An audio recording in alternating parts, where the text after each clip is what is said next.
Bonjour, moi je m'appelle Romain Brun, je suis pentester chez BZHunt et je fais du bug bounty sur mon temps libre, principalement sur Yasuyak.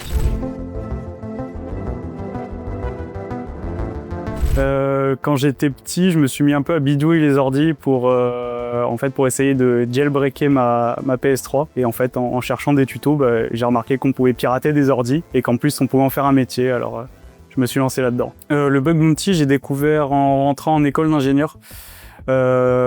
Par le biais de mon parrain qui faisait déjà un peu de bug bounty, qui s'appelle Warty pour ceux qui connaissent. Et donc on s'est mis à faire du bug bounty, faut pas le dire, mais sur le temps des cours. Donc on s'est mis à hunter et puis après il y a eu un event qui a été organisé entre mon école et BZHunt. Et donc il y avait Yasuyak qui était parrain aussi de cet event. Et donc je me suis mis au bug bounty à partir de là, j'ai jamais arrêté. Pour moi, ça va plutôt être une question de temps, donc ça prend beaucoup de temps. Et surtout quand on a un boulot à côté, parfois on reçoit des invitations et les programmes viennent d'ouvrir. Et donc il y a tous les hunters qui sont en full-time qui, eux, vont pouvoir aller chercher les bugs les plus faciles.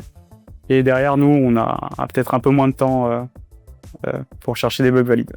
Voilà, pour moi, c'est ce qui est le plus difficile. Curieux, passionné et persévérant. Curieux parce que je pense qu'il faut être curieux pour faire ce métier ou chercher des bugs dans la vie de tous les jours.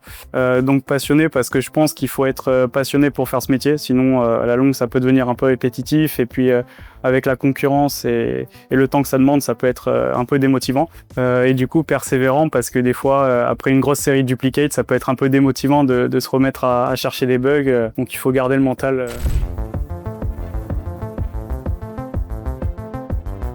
Ça a changé avec le temps. Au début, je huntais beaucoup sur toutes les invitations que j'avais.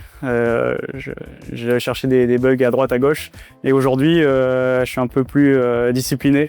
Je reste beaucoup sur le même programme et je hunt en continu dessus. J'ai développé quelques outils pour faire de l'automatisation et du monitoring. Alors moi, principalement, j'ai Firefox, Chrome et Burp Suite. Donc je pense que tout bug hunter qui fait du web, c'est à peu près tout ce qu'on a. Mais sinon, après, au niveau de l'automation, j'ai développé mes propres plateformes et outils.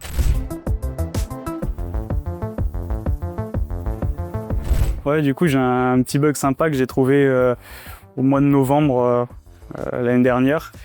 Donc j'ai utilisé le compte de mon père qui avait un compte pro sur une certaine plateforme. Et grâce à ce compte, j'ai réussi à obtenir d'autres accès sur un compte administrateur. Et derrière, ça m'a permis de découvrir une vulnérabilité qui me permettait de récupérer le compte de n'importe qui sans aucune interaction de l'utilisateur ciblé. Et ça m'a rapporté une belle prime.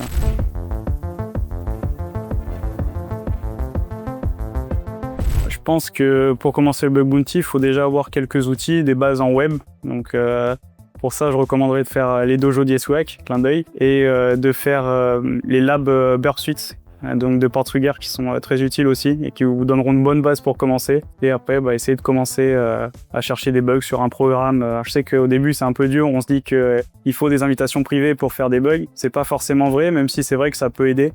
Mais s'attaquer à un programme public, c'est une bonne idée aussi pour commencer.